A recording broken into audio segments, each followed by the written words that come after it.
Il a fallu en fait, pour qu'à un moment donné je passe de la colère à la paix, il a fallu qu'il touche sa vulnérabilité.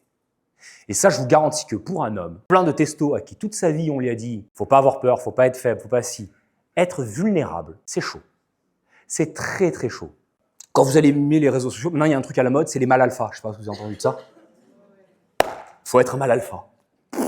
Entre parenthèses, scientifiquement, ça veut rien dire. Hein. Alors, il n'y a pas de mâle alpha. Chez les êtres humains, il n'y a pas d'alpha.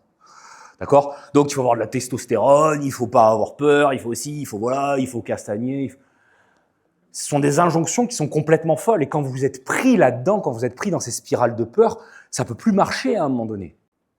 Il y a une chose qui est importante à comprendre, la vraie force, et ça je me bats auprès de mes congénères bonobos, la vraie force, c'est d'être vulnérable. Alors attention, ça ne veut pas dire d'être vulnérable tout le temps, c'est pas d'être chialé toutes les 3 secondes, c'est pas d'être... Non, c'est qu'à un moment donné, c'est d'être capable de vivre ces vulnérabilités, c'est d'être capable d'être entre guillemets authentique. À un moment donné, si je suis au ciné et qu'il y a quelque chose qui me touche, je vais le dire.